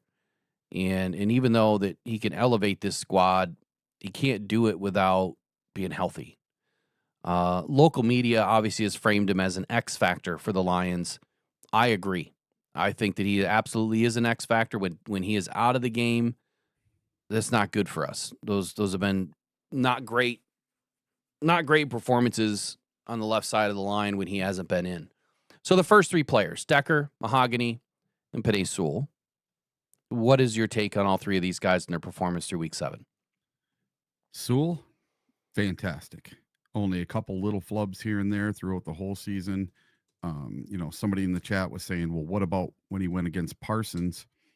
I thought he did just fine against Parsons. Graham Glasgow. When you look at his grades versus everyone else, he has the lowest grades on our entire offensive line. And I do think that right now he kind of is the weakest link, but he's just, I don't know, not in a groove, not something. There's something just a little off with Graham Glasgow to me this year. And we seem to be getting a lot of pressure up the middle of the line. And I noticed that quite a bit, especially like Vita Vea. It seemed like they were trying to double team him, but he was just pushing people around. And I think Glasgow was one of the main reasons for that. Next offseason, we are going to have some really big challenges trying to get a new left tackle and a new center. So I'm hoping that Taylor Decker can stick around for another year. Taylor Decker injured. He's playing injured, man. He even said after this last game that he wasn't feeling so hot after this game. He toughed it through it, but he was doing the Carson Wentz thing on Sunday or Monday night, and he gritted his way through it. And he didn't have his best game of the year on Monday, and I think that's mostly because of his shoulder. So we're going to have some really big challenges trying to come up with a center and a left tackle next year through the draft, because there's some other positions we need as well. And so far, I'm very happy with the overall offensive line. But if there's anything I'm going to nitpick on, it's going to be the center and the left guard when Taylor Decker is out. Because Manu, he really struggled, and Dan Skipper struggled mightily, both when they were in. And now if something happens to Decker again, what are we going to do in week 15 if Decker goes down? Yeah, no, that wouldn't be good. I mean, it was one of the things we spoke about yesterday that I can't remember who put in the super chat that wanted to know, like, what are we going to do about left tackle and where is it going to end up this season, especially if we have an issue with Decker and his shoulder. Like, I don't think that his shoulder is really going to get, now I'm no doctor, but I don't think it's going to get much better. Yeah, it may calm down a little bit, but we'll wait and hear from Decker and see how he feels that his shoulder is performing. But all it takes is one play, and then he's right back to where he was. And we can be honest with each other, and we can say, well, obviously Manu's down for the season, but Skipper's not the answer. He was not the answer in preseason. He was not the answer he wasn't the answer in training camp for me. I didn't even have him making the roster. Obviously he didn't. And that's simply because I just thought, like you've heard me say it before, he just looked really rigid, really stiff, wasn't moving well. I constantly see him on his backside, during or after a play, and he has to play with more power. He has to play with more bully in him, and he's just not. And Taylor Decker does. You mentioned Graham. I didn't quite get to Graham, but let me give you my quick thoughts. I think that without reviewing, which I haven't reviewed the pressure by the offensive line yet in this last game, so I couldn't speak to that. But I will say, I think Graham's done a pretty good job. His grades may not be great, but I don't care about the grades. Right? What I care about is that he's now been put in as a center, which I think is a very quiet success for this Lions offensive line in 2025. Frank Ragnow retires, and that kind of threw a wrench into everything. And so he had to slide back to a position that he knew really well. He's played a lot of snaps in the NFL and in college at center. and he's at 38 career starts, right, at center, which that's enough, right? I think he's been steady, which I think is a good term to work. A good term for him has been steady. He's been praised by a lot of the different coaches with the communication with Jared Goff, which is key. Week 1 was not good, but week 2 through 7 have been damn near flawless between him and Jared Goff. You're not seeing missed snaps, right? You're not seeing a bunch of false starts. So few and far between has he really had an issue with being mentally sharp and being able to be the center replacement that we needed, at least for this season. Do I think he's the long-term answer? No. I think he's also at the end of his career.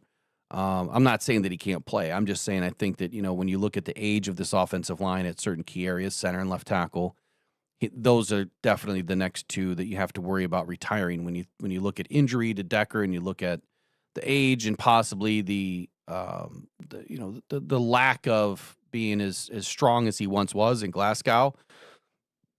He's in a very mentally challenging game right now. And, a quote of his, he said, it's more mentally challenging. And I like that aspect. He's a smart dude. Like, don't let Graham fool you. He's an extremely smart dude. And he knows what he's doing. I think that he's doing enough. I of course we'd love to have Frank in there. You can't replace a Frank. He was the best of the best that I think that this league has seen in a long time. I think that Jason Kelsey was also one of the best, even at the smaller stature that he was at being a center. Man, he played extremely well. So is he flashy? No. Is Graham reliable? Yes. And I think that inside this offense, that is gold, right? Just being able to be reliable, go in and do what you need to do and get out. Week to week, I think he's just been a steady performer. But of course, I would love to see a better performance out of him moving forward. We just may not get it. And for that reason, I think that, Lions would be looking to replace him, next season. His grades are not great. Week 1 was terrible, 43-6, 34-4. But last weekend was his third best game of the year as far as grades. Pass block was 73.5. That was his third best grade of the season. He allowed 1 hit, no hurries, 1 pressure, according to PFF. 1 pressure against the Bucs. Again, I haven't evaluated the tape, but he only has 8 pressures on the season. He only has 3 hurries on the season, but he has allowed 5 hits. His efficiency, though, is 98.2, which is not bad, and he only has 1 penalty. So really smart. I think he's playing pretty well. According to PFF, he's not giving up a ton of pressure. That doesn't mean that it didn't cause Jared Goff any, problems or fits. I think a lot of the pressure came from the, left side of the line, more so than I think that it did from the center. But again, I'll have to look at the tape a little bit deeper. When I watched the game, I watched it again yesterday for the 3rd time. One thing I noticed was the Buccaneers were bringing 6 or 7 people on a lot of plays, and we only have 5 offensive linemen. And if they're doubling up on Vita Vea, that leaves a bunch of people free. And I noticed on one of the sacks that David Montgomery missed a guy who came free on a delayed blitz up the middle, and it was a linebacker. And David Montgomery just completely whiffed on the guy. And I don't know if it was supposed to be a running back screen type of thing, but David Montgomery basically whiffed on the guy, and there was a sack for 12, 15 yards on Jared Goff. So that could also be where we see a lot of the pressures coming from, or all these extra guys that are coming, because as an offensive lineman, you can only block so many people. There's only 5 of you, and when they're sending 6 or 7 guys, it was 0 blitz half that game. The unfortunate side to playing with a 5-man pass pro is you do have to rely on your running backs. And the Lions did run a lot of 5-man pass pro sets this last weekend. And I think they stood up pretty well, given the fact. I mean, Tampa's defense, before the game when I did a couple of breakdowns, one with the Cannon Fire podcast, and two the keys of the game that it got out a little bit late, but it got out before the game. Their defense is all about chaos and confusion, right? They disguise everything that they do, and they try to limit your understanding of where the pressure is going to come from. And the intricacies, I would say, of the 5-man pass protection, it's the ability or lack thereof of being able to protect the quarterback. It's the fact that you're leaving the quarterback, I guess, not adequately protected. I guess is maybe how I would say that. The offensive line, I mean, the whole strategy can collapse pretty quickly if you don't know what you're doing on any given play, or if there are any communication issues. The 5-man protection, it just involves 2 blockers or 5 blockers, right? You got 2 guards, 2 tackles, and a center. And it means that those 5 players are generally just responsible for blocking during the pass play, while everyone else, including the running back, has a free release. So if you're not bringing anybody else into the fold at all, not even the running back, that's a problem for most offensive lines. And once I go back and look more at the film to kind of look at that, I wonder how many times we were just in a 5-man. And how many times did they screw up or not screw up, missing a call? And the running back, when they line up on the right side of the quarterback and has a free release, regardless of whatever the route is, they're going to have to call the right protection. Same thing on the left side. If he lines up on the left side, you have to call the right protection. And I think that's kind of what the play you're talking about where he whiffed. But did he whiff, or was he going in? Was he running a route? I don't know. I don't remember the play. It was straight up the middle. It was straight up the middle. Okay. Yeah.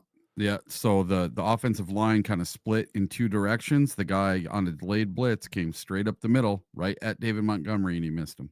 I mean, there's a lot that goes on if you're just running 5. My question is, do they grade the 6th offensive lineman when we go heavy set with Dan Skipper, when Dan Skipper reported on all those plays? And then do they also grade the tight ends on their blocking for pass block and run block? Or for pass and run blocking. Wait, what do you mean? I'm sorry. Do they grade they grade the offensive linemen, the 5 offensive linemen, but do they also grade the pass blocking and run blocking for the tight ends and the extra linemen when the extra lineman's in? They grade everyone on pass blocking. Okay. Yeah, I mean, that's part of it too. And that's the thing that I think the PFF will always struggle with is you don't know what the scheme is. You don't know what the call is. You don't know what the protections are. And so you can look at any given play and you're going to say, okay, well, I think he was supposed to do this, but was he really? And did I get it right? I mean, did I see the right thing? I think that's the hardest thing with PFF is not knowing what the exact calls are. That's going to be tough for anybody, and I don't remember who said it the other day. It was JJ Watt. He said it's extremely hard to grade anybody without talking to the coach and without understanding what they were doing. So it might look one way to us and it might look a totally different way to them. Jamison Williams. Move on here. Let's move on to JMO for just a moment. Justin Rogers did a deep dive into him yesterday. And I'm just wondering, I know you sent it to me or... Yeah, I did. I don't have it open, but... Okay. Well, I can read it if you want me to. What I'm wondering, though, is... It looks like it's pretty long. Like, how do we slim this down? How do we slim this down to kind of just give the crux of the situation here? Ooh, this is a long one. Yeah, he did a really deep dive on him. The thing about JMO, let me start with this. He's posted a career low target rate this season, but is it as glaring of an issue as what that stat means or what we perceive it to mean? Signed a 3-year deal right before week 1. He's been targeted on 14.6% of his routes, which is a career low. He's finished as the wide receiver 19 in half of the PPR formats this season for fantasy. Currently ranks as the 42nd receiver through 7 weeks. He's failed to record a single reception in the Lions' Week 7 win. Got a penalty, though, for pass interference.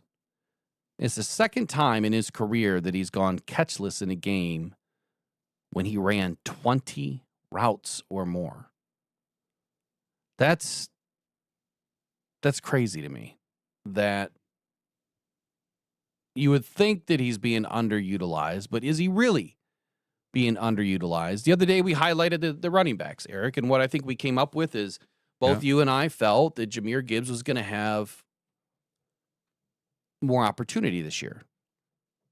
And it sure seems like it at times that Jahmyr's getting the most of the most.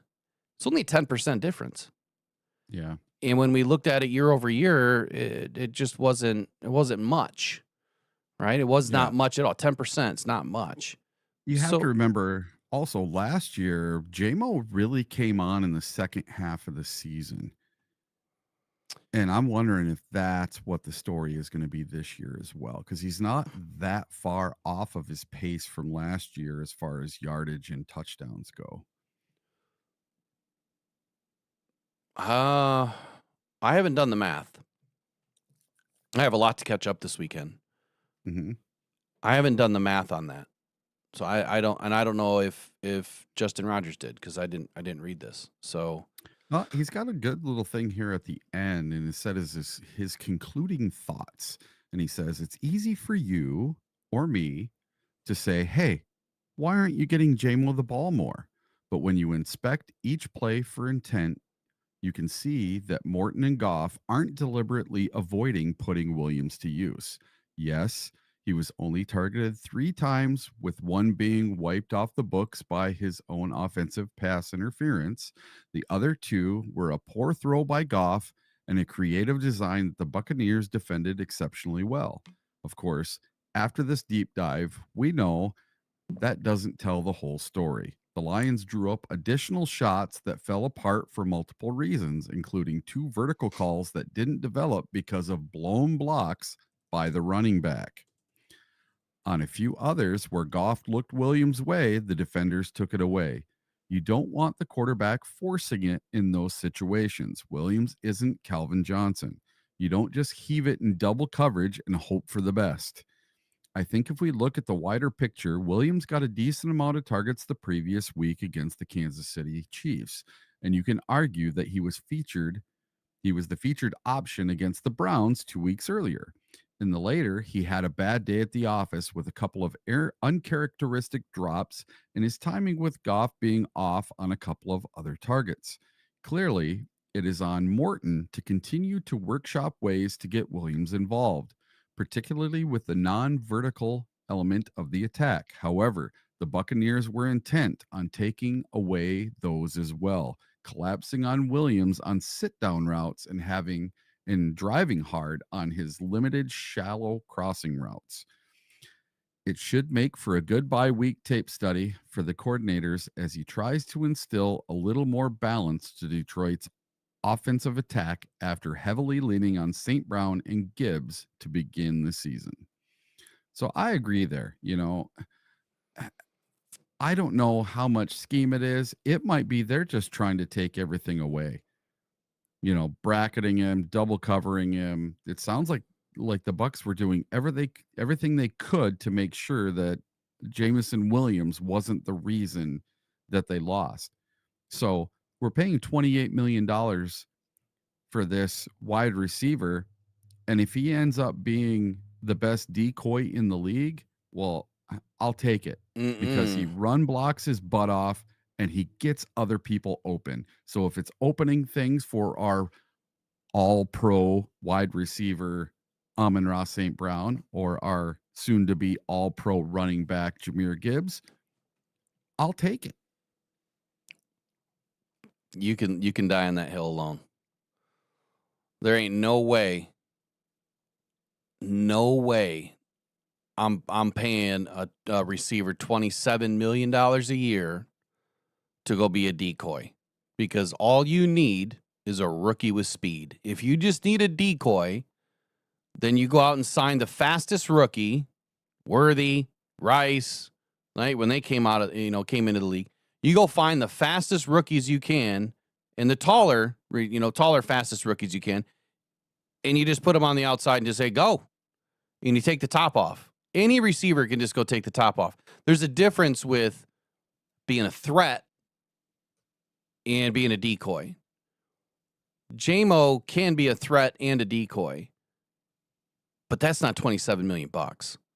You go look at the highest paid receivers in the league. Higgins is not a decoy. Chase is not a decoy. Higgins produces, right? Chase produces. Higgins has been at time. Hold on. Times. It has been what? He's had to be the decoy at times, take the double teams. There's been games where he was just quiet as all quiet can be. Okay.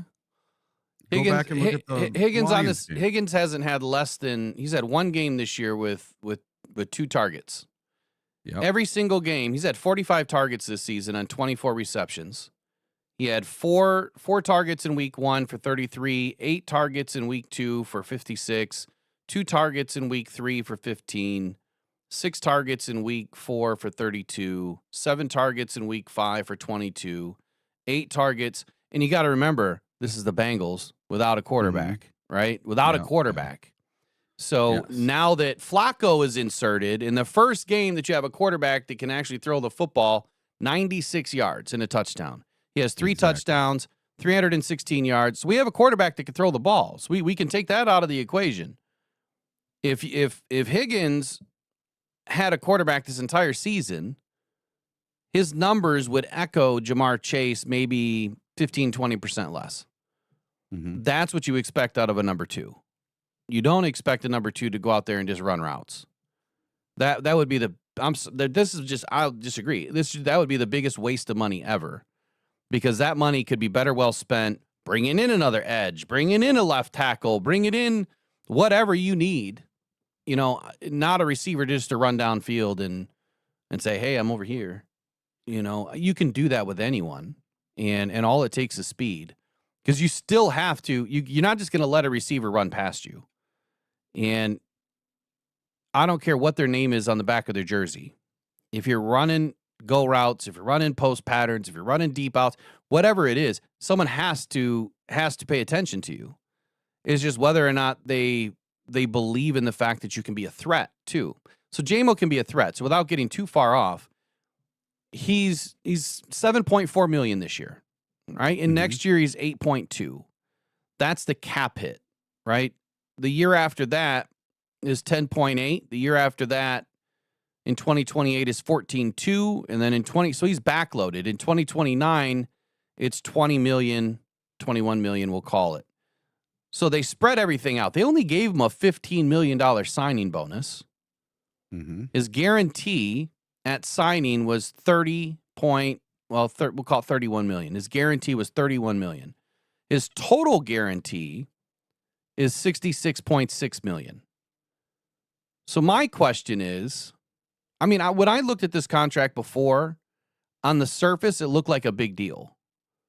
It looked like it was a massive contract. I don't know if I believe that it is. I think that there's ability to walk out of this. I'm not saying that they will. We're just thinking critically here. I think there's ability to walk out of this to where maybe it doesn't cost the Lions as much as you would think. So let's go to 2027. Let's put him in as a post-June 1 release.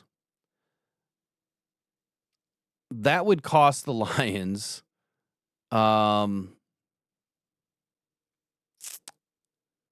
that would cost the Lions a shit ton of money. 2026. Yeah, that would cost them a ton of money too. 2025.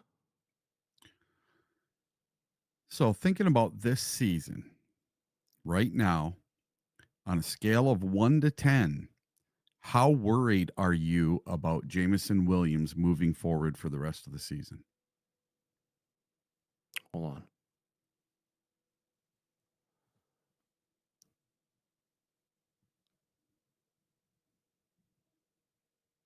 I got to look at one more thing.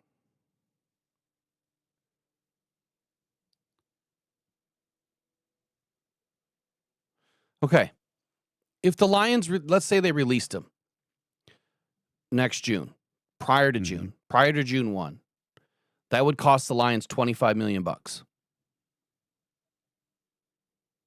That's it. That's all. I mean, that's a ton of money. Yeah. But that's what it would cost them. So it wouldn't cost them, the entire deal. It would cost them $25.5 million. So they wouldn't be saving much. They would lose about $17 million on the deal. So, I mean, I would have to dig deeper into that to really figure out, manage the contract a little bit better and understand just how this contract works. But I think on the face, it looks big. But is it really that big if they needed to do something? He's tradable. He's tradable. His contract is tradable. It absolutely is. It's not super expensive. And I think with his body of work so far, there's some value there. And again, I'm not saying the Lions are going down that direction. I'm just saying if the worst came to the worst, that those options are there. I think the biggest question, the biggest problem, and again, I didn't read all of Justin's thing. I haven't read any of it, is the lack of target share in this article. Did you find anywhere where they were talking about, I know he put some percentages in here. Because I think that's the most important thing. I think it's in the beginning. Scrolling back to the top here. Okay, here we go. It says, notably pertaining to Williams, his targets are down almost 30%, from 6.1 to 4.3 per game. However, his target share has only dipped from 18.8% to 18%, further suggesting it's a larger issue with the offense's week-to-week flow. Perhaps the most intriguing metric is the average depth of Williams' targets. In 2024, it dipped to 11.2 yards. That hints at former coordinator Ben Johnson looking for opportunities within Williams' limited, at the time, route tree. So I know it's somewhere throughout this and in previous, they're saying that Williams has had a limited route tree through the first 2-3 seasons of his career. He wasn't fully developed, and he has started to really develop this year in training camp and expand that route tree. It wasn't just, going downfield all the time. So it says that hints at former coordinator Ben Johnson looking for opportunities within Williams' limited at the time route tree to get the receiver opportunities in space with a variety of quick throws to complement his deep threat ability. So far this season, the average depth of Williams' targets has jumped to 17, suggesting a lack of variety in his usage. So when he flipped on the Tampa tape, I'm not going to go through all of this, partially because it's behind a paywall, but he analyzed all of his different snaps, which I'm going to go through today, and I'm going to see what I come up with compared to what he came up with. It'll probably be pretty damn close. My question and your question was, what is my concern for the future? My concern is John Morton. That's what my concern is. I think that he's being underutilized because of the concepts that John Morton is using, because of the fact that he's the one calling the plays. If you're not going to put Jameson Williams in a position to win, how's he going to win? It's not Jared Goff not able to deliver the football. We can throw that out the window, right? That doesn't exist. He can absolutely deliver the football. It's not Jared Goff not seeing the field, because Jared Goff absolutely sees the field. I feel like through the first 7 weeks, it's been this mixed bag of 1 week we seem to really try to, hammer the run game. Up against certain defenses, we've had to play this dink and dunk game, which has been more often than not this year. The Bears really let us open it up and we could get downfield. But with him having an average depth of target of 17 yards, why are we not utilizing him in the intermediate game? Why are we not utilizing him between 10 and 14 yards or 8 and 12 yards? What happened? And if you're not going to utilize him, then why aren't you utilizing Tesla there? Why is it just Amon-Ra St. Brown and Jahmyr Gibbs, it seems like, every week? Something is lacking somewhere. Do we have a high, powerful offense? We do. That's evident. First 5 weeks of the season, we were averaging, 42 points a game or 35 points a game? That's a lot of points. Points are one thing. Getting your players involved in being able to spread the field and neutralize the defense from being able just to pin back and get after you or to shut you down, that's a totally different concept or problem for me. Where why is John Morton not mixing it up? Why is he not putting JMO, like I said earlier, in a position to win? So am I concerned? I am. I'm not as concerned for JMO just yet. I think the ball's in John Morton's court. I guess that's probably where I'll leave it for me. Well, right now, if you look at the average, we've played 7 games. We have the number 2 offense in the league right now behind the Colts. We're scoring 30.7 points a game. The Colts are scoring 33.1 points a game. We're scoring plenty of points. Our point differential is 64 points. It's better than anyone else in the NFC. The Rams are the closest team at 58 behind us.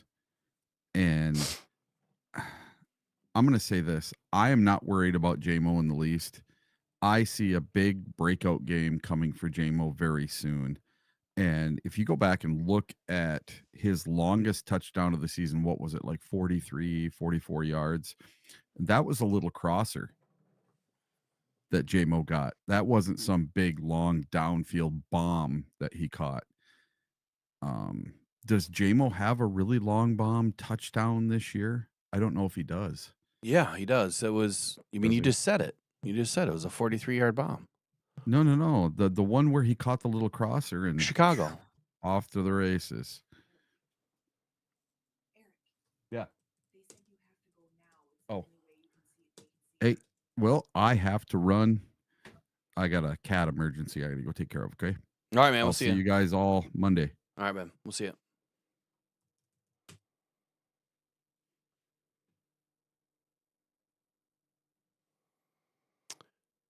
Okay, so I guess to answer that final question, did he have a long TD? Yeah, there was. I want to say it was against the Bears.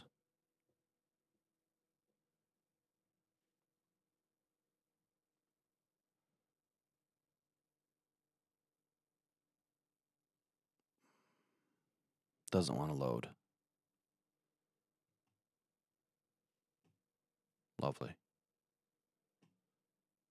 All right, I'll dig into this over the weekend.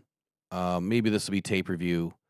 We didn't do gripes and hype last night. I was at the ear doctor all day, or better part of the day. So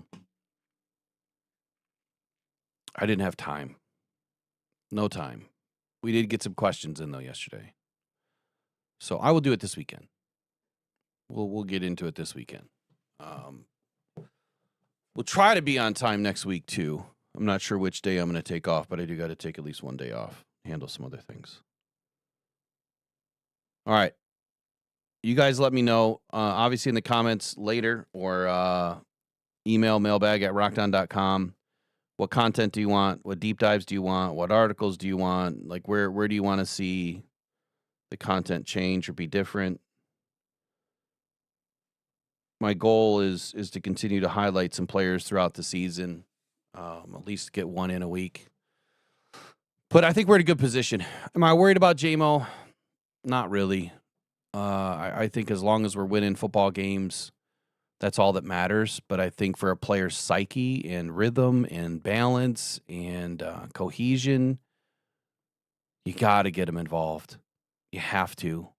I think what's going to end up happening is they're going to lose their cohesion, right? Jared Goff and J-Mo are going to lose their trust. And I guess the other thing is J-Mo being punished because of the one game where he had 2 or 3 drops. It was a really rough game. And what's kind of funny too, and again, insert the tinfoil, the whole staying up till 4 a.m. Remember that night that it was St. Brown's player that, in that NBA 2K. We don't know if that was J-Mo. We have no idea who that was. All we know is it wasn't, Amon-Ra said it wasn't him. And it's just kind of coincidental that since then, and since that terrible game for J-Mo, he has not been involved in this offense at all. So let that sink in. Take it wherever you want to take it. Do you think that there's any credibility to that? It's just an idea. It's just a thought. Who knows? Final thought of my day. Huge news yesterday. I should have started with this today. FBI takes down Chauncey Billups, and this ring of the La Cosa Nostra, Italian mob, 30 other people implicated.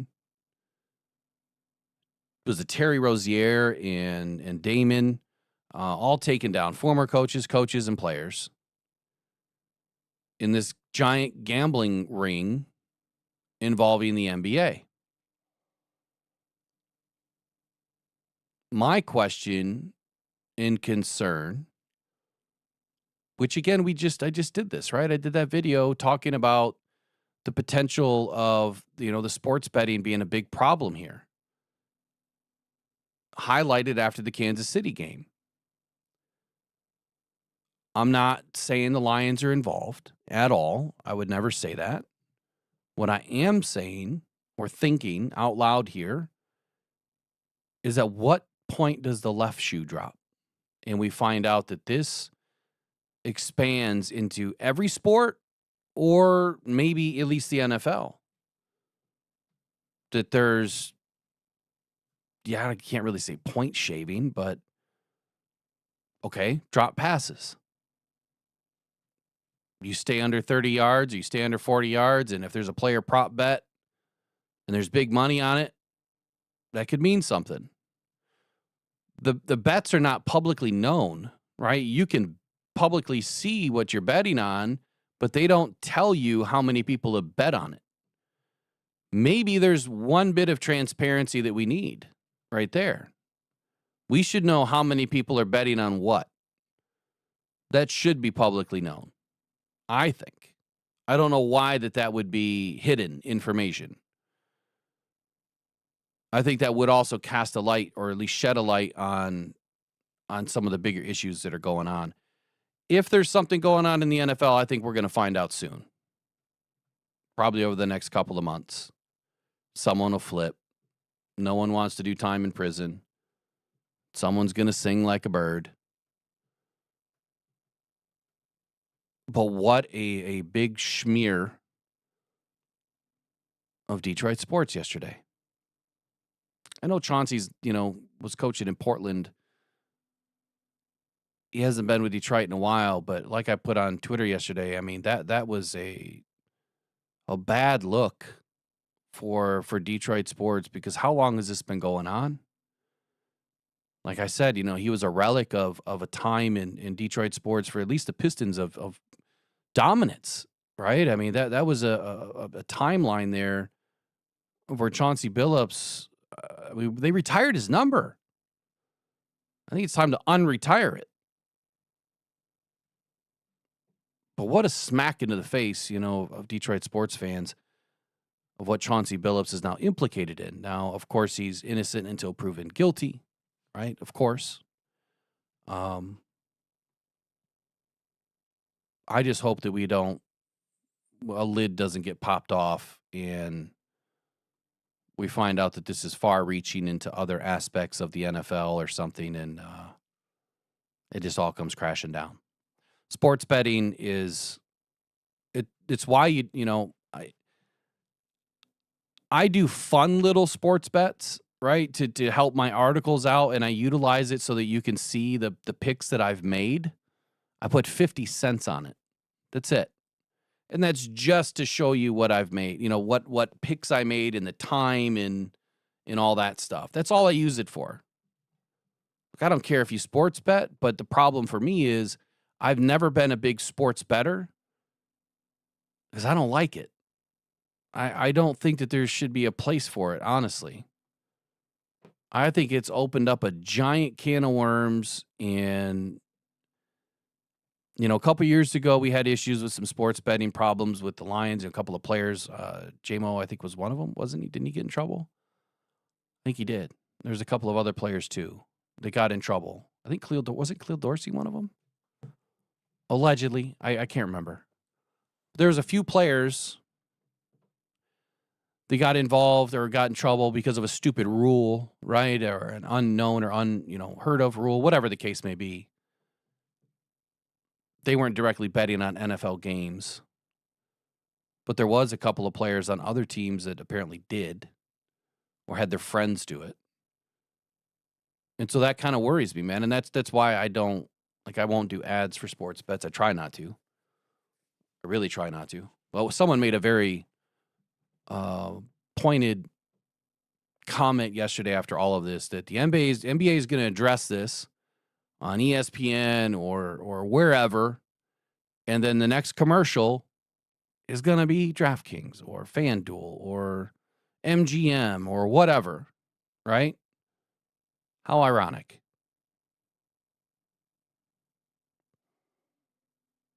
We'll see what happens. Hope you all have a wonderful weekend. Still got plenty of time left. How many days we got left here? 9 days, 3 hours, 14 minutes, and 54 seconds until our next game. All right. We'll see you guys next week, Monday, but I'll see you this weekend. Please feel free. Email us, mailbag@rockdown.com, and let us know what you want to see, what kind of content you want. I'm going to try to get some videos done this week. I think things are going to calm down a little bit for me, I'm hoping. But I got to roll, so you guys have a wonderful day, and we'll catch you in the next one, all right? Adios. Pressured by Hutchinson.